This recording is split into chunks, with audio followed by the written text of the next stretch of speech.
Today's story is really weird. Now, we've been sitting on this topic for some time because it's totally fascinating, but we just weren't sure how to approach it. But recently, we kind of figured out a clever way to tell it, which you'll hear today. But just know, going into this story, that a lot of what happened in this story has never been fully explained. And so we did our best to make this make sense, but I'm sure many of you at the end of this video are going to be like, what did I just watch? And if that's you, I would encourage you to just Google the case yourself because it's totally wild. But before we get into that story, if you're a fan of the strange, dark, and mysterious delivered in story format, then you've come to the right place because that's all we do, and we upload once a week. So if that's of interest to you, the next time you see the like button choking on a piece of food, immediately get up and perform the Heimlich maneuver, but on yourself. Also, please subscribe to our channel. That's so stupid. Also, please subscribe to our channel and turn on all notifications so you don't miss any of our weekly uploads. Okay, let's get into today's story.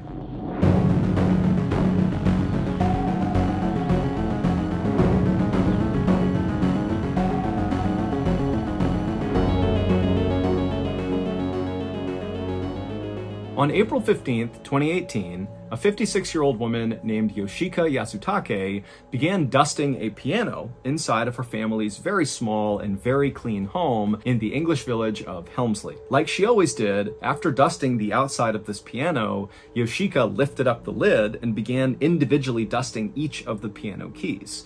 But as she did this, she was very careful not to press down accidentally on any of the keys and make a sound. That was the last thing she wanted to do. Every time Yoshika was in charge of cleaning the house, she always dreaded getting to the piano because she was so worried about making a sound. After Yoshika had finished dusting this piano, both outside and inside, she lowered the lid and then walked over to a bookcase right next to a window and began dusting each of the books. And as she did, she began to hear out the window the sounds of birds chirping and cars driving around and people chatting. And Yoshika, when she heard this, she stopped dusting for a moment and just looked out the window at the beautiful town, all the little stone cottages that lined the road.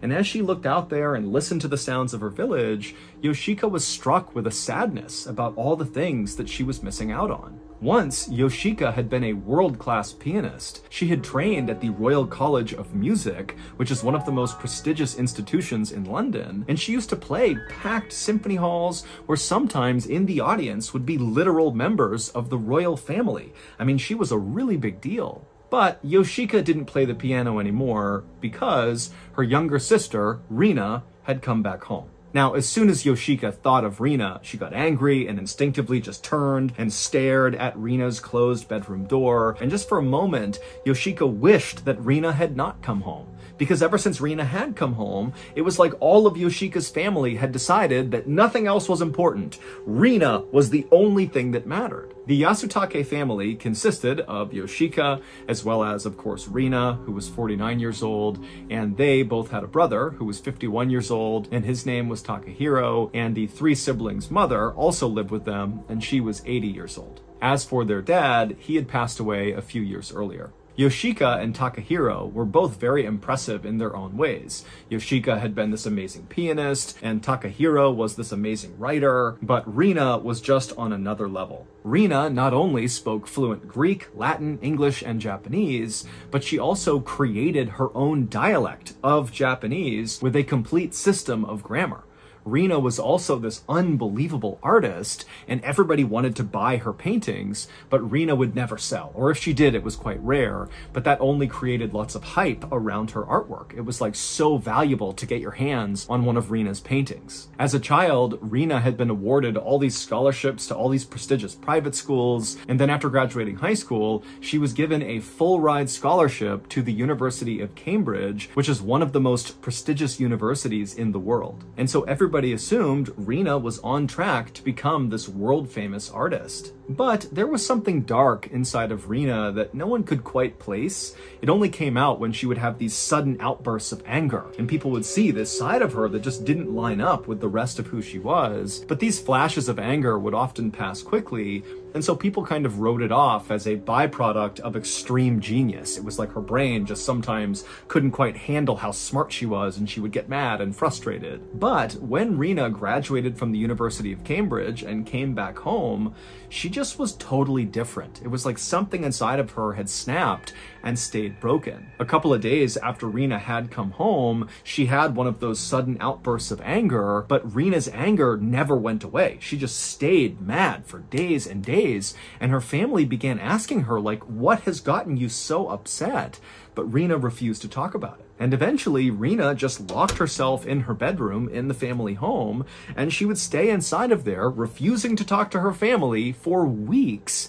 And then when she did finally emerge after several weeks, it was clear Rena was just different. She basically refused to speak to anyone, family included, unless it was absolutely necessary, and she really never left the house or even her room unless it was totally necessary. And it would turn out this was not some post-college phase Rena was going through. This would become Rena's life. She basically became a total recluse inside of that bedroom for decades, to the point where the family's neighbors didn't even know Rena existed because she basically never came out of the house. Yoshika stopped staring at her sister's closed bedroom door and turned her attention back to the books on the shelf. She finished dusting them, and then after she was done cleaning the house, and so she put the duster down, and Yoshika very quietly tiptoed her way over to Rena's closed bedroom door, and very quietly she knocked. Rena hated loud noises, which is why Yoshika was no longer allowed to play the piano, because it was too loud for Rena. After Yoshika gave this light knock, she began counting in her head to 30, because Rena had told her, you do not come in right away. You knock and you wait 30 seconds at least, and then maybe I'll let you come inside. And so Yoshika, she's counting in her head, 1, 2, 3, she gets to 25, 26, 27, and then from inside the room, Rena would tell Yoshika, okay, you're allowed to enter. Yoshika very slowly reached down, she turned the knob and opened up her sister's bedroom door, and it revealed this totally dark room, this very small, cramped space. All the shades and blinds had been drawn, and Rena was sitting on her bed, completely silent. And Yoshika, she kept her head down, being very careful not to make eye contact with Rena. She didn't want to upset her. And Yoshika, she walked into the room, she made her way to the table, and she scooped up all of Rena's dirty dishes. And then Yoshika, she turned around and began walking out again, and as she did, she tried to take a quick glimpse at whatever Rena was working on in her bedroom, because Rena had told her family that she was working on this masterwork, but wouldn't really elaborate on it.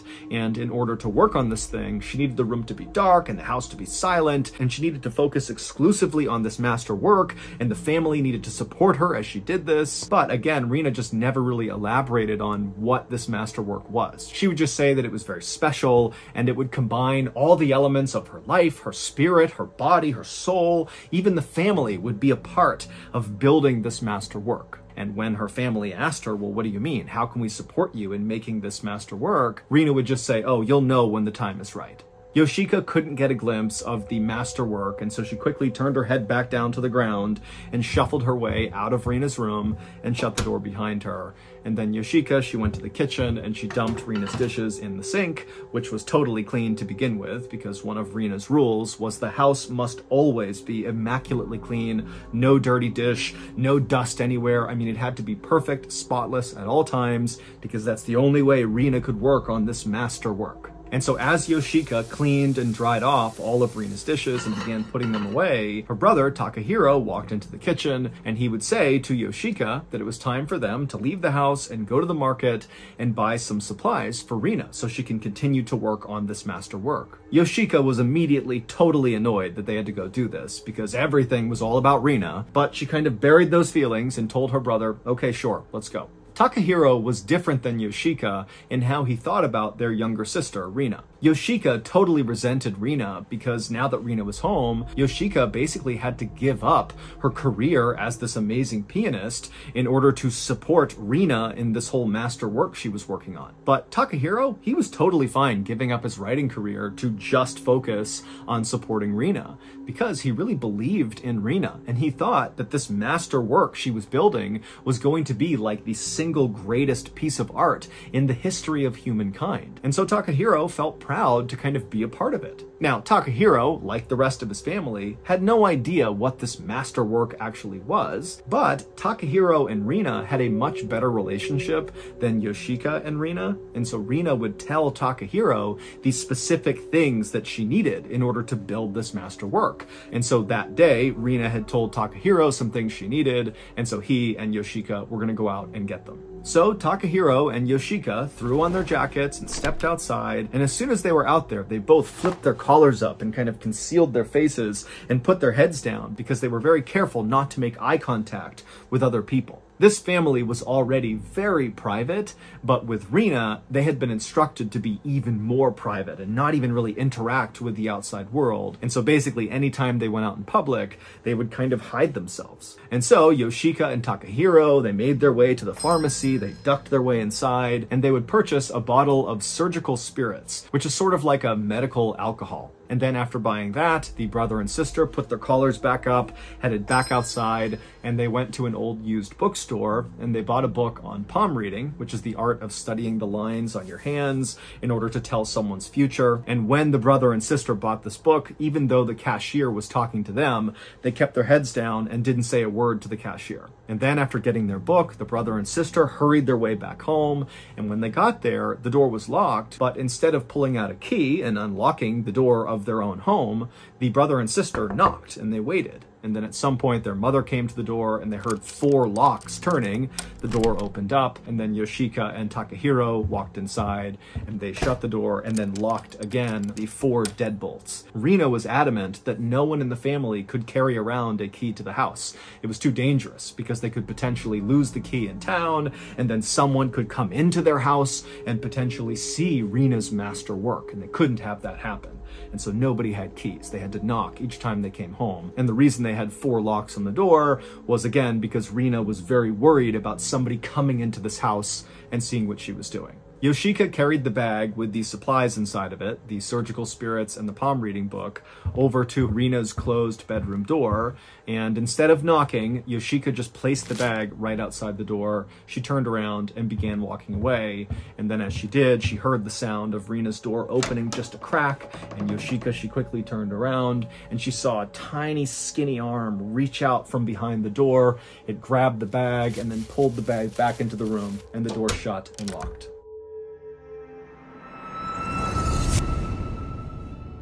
Last year, me and old Singalung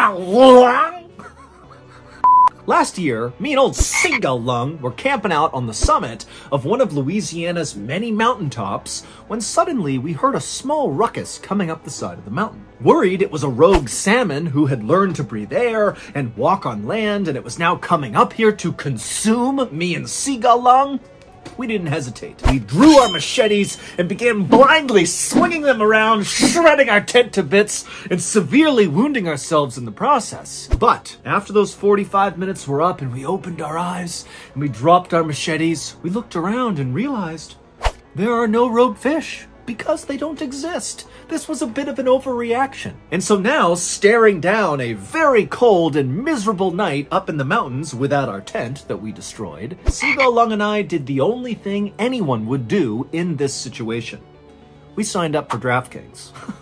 Now, did this save us from the deadly cold that night? No, we literally died. But did it get us jacked up about the football season? Yes! So jacked up, in fact, that I'm teaming up with DraftKings to make sure all you strange, dark, and mysterious aficionados out there get to experience the pure joy of spending an entire day constantly checking scores on your phone, only to then lose on the last leg of a 16-game parlay, sending you into an uncontrolled rage that involves you running around your dentist office, screeching like an owl. So if that sounds as appealing as I think it does, then go ahead and download the DraftKings Sportsbook app now. New customers use promo code MrBallen and then bet $5 on any wager and get $200 in bonus bets instantly. That's promo code MrBallen only at DraftKings Sportsbook.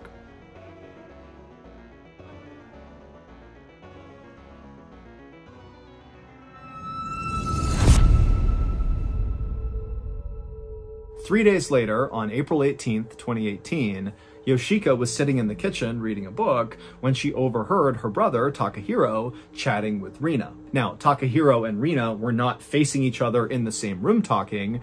Rina was still in her bedroom, her door was closed, and Takahiro was outside of her bedroom, and he was just sitting on the ground with his back to the door, talking through the door to Rina. Now, this was not unusual, because unlike Yoshika and Rina, who did not have a good relationship, and who really didn't talk at all, Takahiro and Rina did have a good relationship, and they would do this fairly often. They would chat through the door for like hours at a time. And so for a minute, Yoshika kind of ignored her brother and sister chatting and focused again on her book. But at some point, she began hearing what her brother was saying, and it was just totally weird. And so she put her book down and just began listening to Takahiro. And what he was saying was, how can you do that? That doesn't make any sense. How?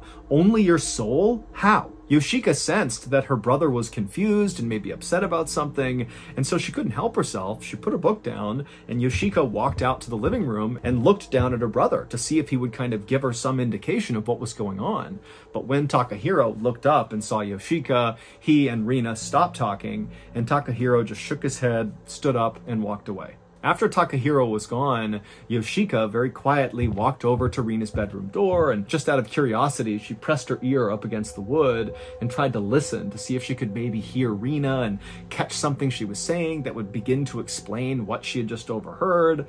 But all she heard was the sound of Rina slowly shuffling towards the back of her bedroom where her bed was, and then it was totally silent. And so Yoshika moved away from the door and went back into the kitchen, and she sat down to read again, but she couldn't focus on the book because it was like this wave of sadness was just coming over her. And the reason Yoshika was feeling this way is she was thinking about the fact that back in the day when she was a kid, her and Rina used to be as close as sisters could possibly be, and for much of their lives, they were very close. Even after Rina began this kind of reclusive lifestyle, they still, were friends. They interacted.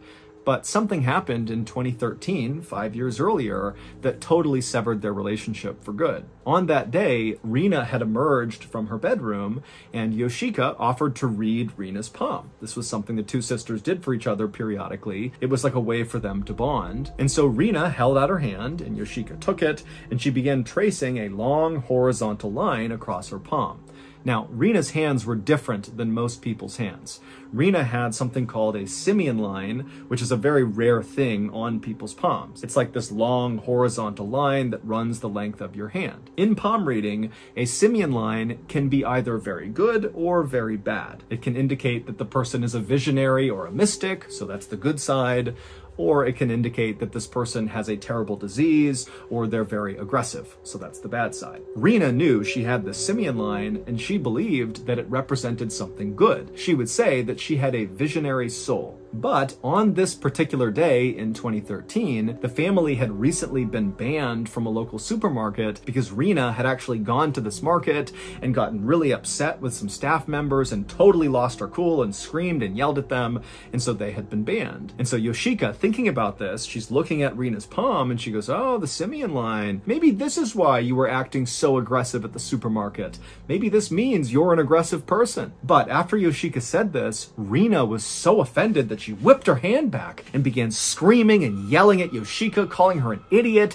and saying, you don't understand the vision that I have. I'm going to show the world someday this vision, and you and those idiots down at the grocery store would never understand. And then Rina began beating and punching and kicking Yoshika, and Yoshika's screaming and trying to protect herself. And then Takahiro, the brother, had to run in and separate the two of them. Now, even though Rina was prone to these angry outbursts, this was the first time that she had lashed out physically, and so Rina's mother was concerned that Rina had some underlying condition that was causing her to lash out physically, and so she sent Rina to the doctor.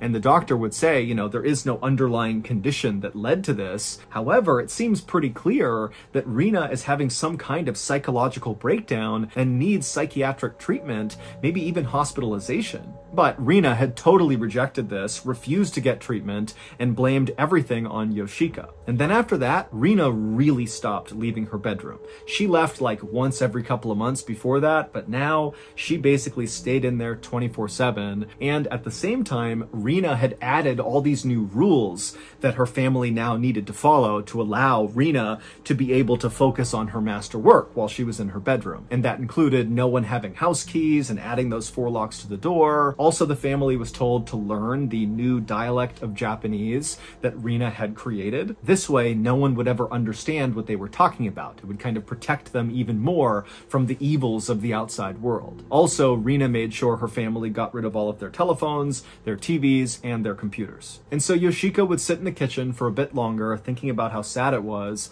that she had lost this relationship with her sister, and, Yoshika had a lot of regret about what she had said about the simian line. But eventually, like always, Yoshika just kind of pushed her feelings for Rina down, and before long, Yoshika was back to reading her book. For the next several weeks, Yoshika would see her brother, Takahiro, sitting up against the door to Rina's bedroom more often than usual, having these kind of hushed conversations through the door with Rina. Also, Yoshika began to notice that Takahiro was now cooking all of Rina's meals. Normally, their mother was the one who cooked Rina's food, but now Takahiro seemed to have taken over that task entirely. As for Yoshika, because she was primarily in charge of being the one to constantly clean the house, that meant she was the one going into Rina's bedroom and collecting her dirty dishes. And as soon as Takahiro had begun being the cook for Rina, Yoshika began to notice that more and more food was being left on Rina's plates. Basically, Rina wasn't eating as much food as she normally did,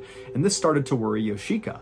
Rina was already a very small person. She was 4 foot 11 inches tall, barely 90 pounds, and Yoshika worried that, she really needs to eat. She's already so small, she can't afford to miss meals. And then one day in the middle of May, Yoshika went into Rina's bedroom and she saw all of her dishes were basically completely filled with the food she had been given. She basically had not touched them. And Yoshika, she really never actually spoke to Rina when she was in the bedroom.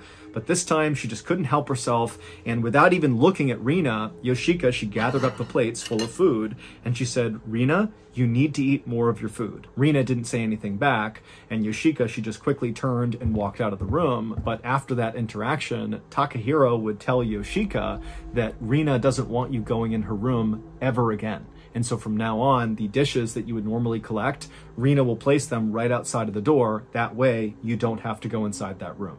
Also, around the same time, Rina, who normally would only leave her bedroom to go use the bathroom, well, she began going to the bathroom exclusively at night when her family was asleep to avoid any interaction with them. And so by this point, Rina's interactions with her family were reduced to basically zero. By early August, Takahiro and Yoshika were being sent to the store more and more often by Rina to get more of these surgical spirits, the medical alcohol.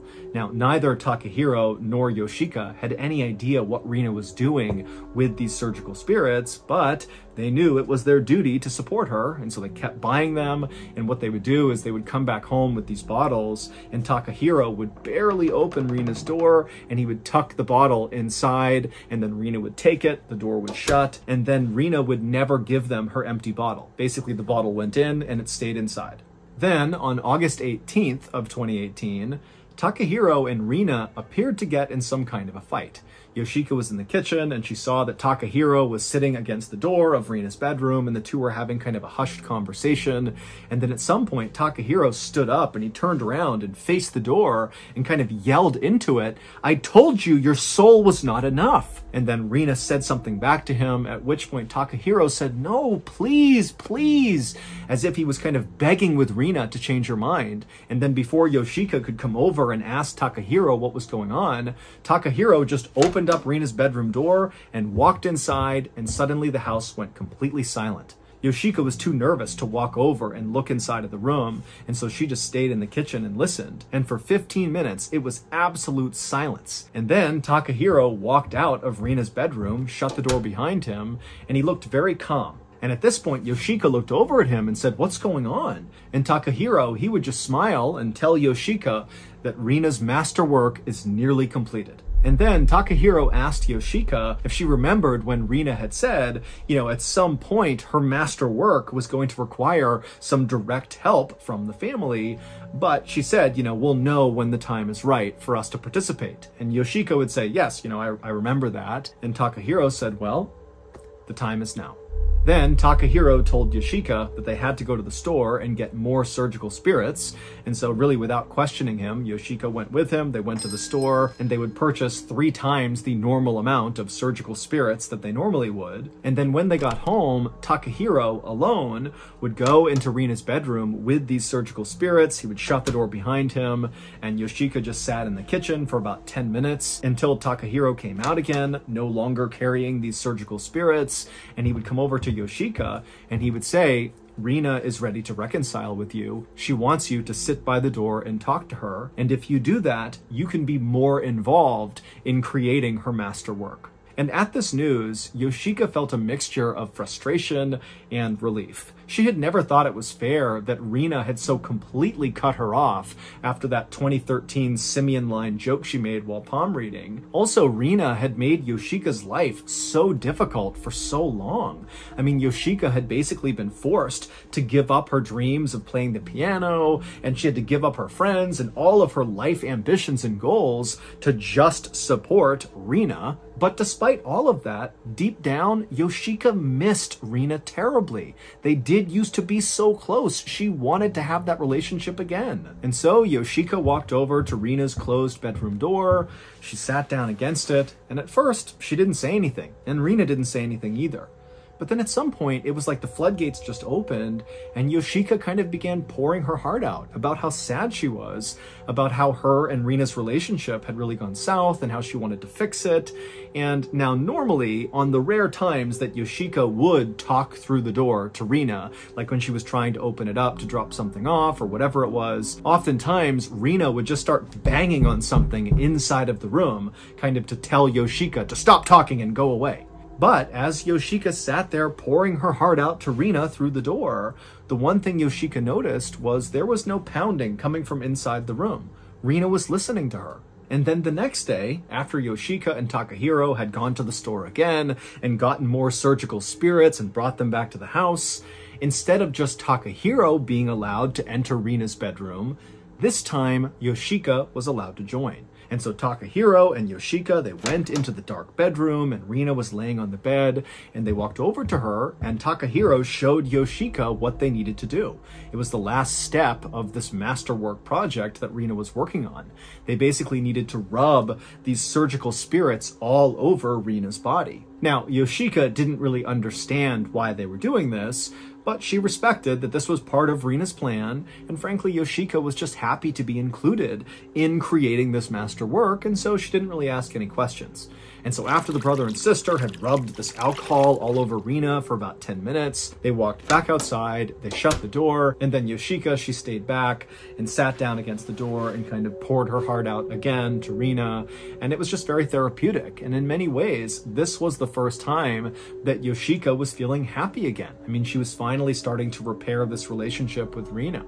And so over the next several weeks, this became Yoshika's new daily routine. Her and her brother would get all these surgical spirits, they'd come home, they'd rub them all over Rina, and then over the course of the day, Yoshika would stop by the door and chat with Rina through it, and that was it. And then on September 25th, 2018, after Yoshika and Takahiro had applied these surgical spirits to Rina's body, Yoshika told Rina that she had a very special surprise for her. Yoshika was in a really good mood this day because, one, she was feeling really good about her new relationship with her sister, but also, two, when she had gone to the pharmacy earlier with her brother, normally they didn't have any interaction with the pharmacist who sold the surgical spirits, mostly because Yoshika and her brother did their best to kind of like hide themselves and make it very clear they were not looking to talk. But on this particular day, the pharmacist had been very talkative and was trying to talk to Yoshika, and Yoshika, she decided she would talk back. Now, their conversation was not very substantive. Basically, the pharmacist finally had asked Yoshika, "Why are you buying all these surgical spirits?" And Yoshika would say, "Oh, they're for my sister Rina, and, she needs more and more of them every day, and, she's working on something special, and we don't really know what it is, but this is part of it, and we know whatever she's doing, it's going to be worth it." And so even though this conversation seems kind of meaningless, for Yoshika, who had virtually no contact with other people, it was great having that little talk. And so when she came home, she just felt ready to do something special for Rina. And so after Yoshika and Takahiro had left Rina's bedroom after applying these surgical spirits, Yoshika went to go give Rina her surprise. And so Yoshika, she walked over to the family piano that was not far from Rina's bedroom door. And Yoshika, she was nervous, but she sat down on the bench and she opened up the lid and she placed her fingers on the keys. Yoshika's big surprise was she was going to play a song called The Waltz of the Flowers, which is a famous piece of classical music that was inspired by the composer's love for his sister. And so Yoshika thought this was the perfect song to finally play in this house for Rina. She'll see that I love her so much. And so Yoshika, she began to play the song, and as she did, she was constantly listening to see if Rina would start banging on something to tell Yoshika to stop. But again, she didn't. It was quiet. And so Yoshika, she played this beautiful song. And then when it was all over, again, Yoshika's listening carefully for Rina to yell out or be mad that she's playing this loud music in the house. But it was just quiet. And so again, Yoshika just felt this closeness to her sister. And before long, Yoshika felt tears of happiness coming down her cheeks. But then, as Yoshika closed the lid of the piano, she did hear a banging, but it wasn't coming from Rina's bedroom. It was coming from the front door. And then a moment later, Yoshika heard someone scream from outside the front door, "Police, open up!" But before Yoshika could go to the door to open it, her mother had ran to the door. She opened all 4 locks, but then only opened it a crack and tried to yell at the police to go away, go away. But the police, they were kind of pushing on the door, trying to get the mother to get out of the way. And Yoshika, she kind of moved over and looked through the crack, and she saw it wasn't just a couple of police officers. It was a whole army of police officers and firefighters and EMTs. There was an ambulance. And then before long, the police officer that had been yelling, open up, he finally just pushed and got the door open all the way. And then a swarm of people in uniforms flooded the home. And as soon as all these officers were in the house, they immediately began opening up every door like they were looking for something. And then finally they got to Rina's bedroom and they opened the door. And as soon as they did, Yoshika watched as the officers just stopped at the doorway and they began cussing and yelling and turning their faces away. And then the officers went into Rina's bedroom. And then a minute later, they began talking on their radio. And then EMTs came into the house with a stretcher. They went into Rina's bedroom. And then before long, Yoshika, Takahiro, and their mother watched as the stretcher came out again with these officers and EMTs, and on the stretcher was Rina, and she looked terrible. Her eyes were sunken back in her head, and her skin was so pale it was practically see-through. I mean, really, she just kind of looked like a skeleton. The real story of what happened inside of that family's home would quickly become international news, and not because Rina was secretly creating a masterwork of art in her bedroom. Here's what really happened. Rina stopped eating food in April of 2018. She would say that the only thing she needed to be nourished was her visionary soul. And so basically, because she had this visionary soul, she didn't need food. That was the conversation that Yoshika had overheard between Takahiro and Rina when Takahiro was saying, "Only your soul? How? Well, he was trying to figure out how Rina was going to survive by being nourished by her soul. It didn't make any sense. Fast forward 4 months to August 18th, and again, Yoshika had overheard her brother and her sister talking through the bedroom door, except on this day, it sounded like Takahiro was fighting with Rina, because at some point he had stood up and yelled through the door, "I told you your soul wasn't enough!" And then he had busted inside of Rina's bedroom and stayed in there in silence for 15 minutes, only to come back out again and very calmly tell Yoshika that, "Don't worry, Rina is nearing the end of her master work, and we just need to go out and get her more surgical spirits." Well, it would turn out the reason Takahiro was mad and yelled through the door at Rina is because he was trying to talk to her through the door and she wasn't talking back. And he suspected it was because she wasn't eating, and so he had yelled at her about that and then barged into her room only to find Rina totally unresponsive, not moving, not talking, nothing. And so he just stood there wondering what to do. And so as Takahiro is standing there, it clicks for him that now is the time. Now's the time to get involved. And so Takahiro left the bedroom, he grabbed Yoshika, they went to the pharmacy, they got more surgical spirits, they came back, and Takahiro, alone, went into Rina's bedroom and covered her head to toe in these spirits, because that was something she had wanted him to do before, and he believed that that's what she needed right now, because she can't talk, she can't move, she needs more of these spirits. That's going to help her visionary soul nourish her while she completes this master work. And for the next month, Takahiro and Yoshika would continue to apply these spirits to Rina's body, believing they were helping her complete her master work. On September 25th, when Yoshika and Takahiro were at the pharmacy getting more spirits, the reason this pharmacist finally struck up a conversation with Yoshika is because over time, the pharmacist had noticed that every time they came in to buy these surgical spirits, they smelled so bad. And on this particular day, when they came in, the stench was just overwhelming. And so the pharmacist finally had asked Yoshika, like, what are these surgical spirits for? And Yoshika would give this totally weird answer about how the spirits were for her sister and she was working on this master work in her bedroom and it was all going to be worth it. And so when Yoshika and Takahiro had left that day, the pharmacist was just so weirded out and alarmed by them that he called the police. And when the police arrived at the family's home, they discovered that Rina was not building a masterwork in her bedroom, she was just dead in her bed, and had been for 6 weeks. Rina died around August 18th, which is the day that Takahiro came into the room and discovered her unresponsive, which meant there was never any reconciliation happening between Yoshika and Rina.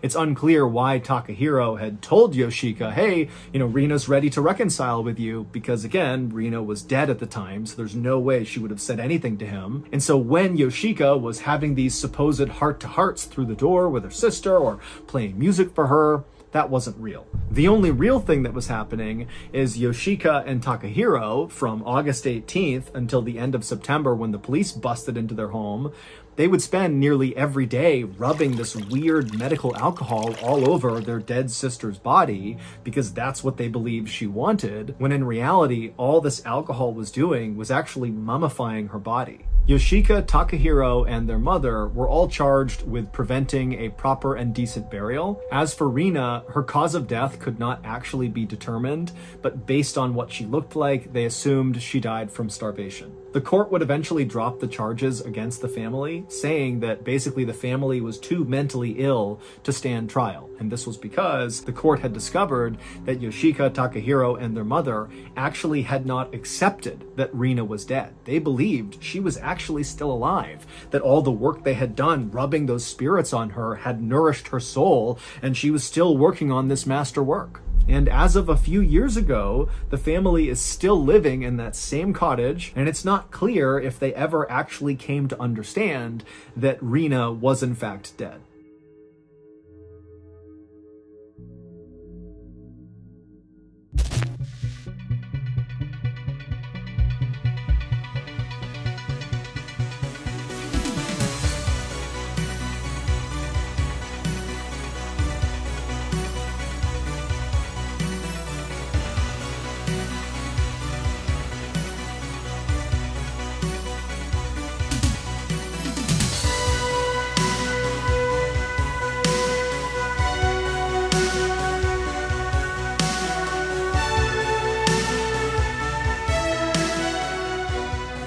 All right, it's finally happening. This October 20th, I will be at the famous Paramount Theater in Austin, Texas for my first ever live, in-person storytelling event. So if you want to be immersed in the strange, dark, and mysterious with me in the flesh, then you need to get your tickets now before they sell out. Click the link. So that's going to do it. If you enjoyed today's story, be sure to check out our podcast called the MrBallen Podcast, where we have literally hundreds more stories just like this one, but many of them are exclusive to the podcast, so you can't get them on YouTube. Again, it's called the MrBallen Podcast, and it's available exclusively on Amazon Music.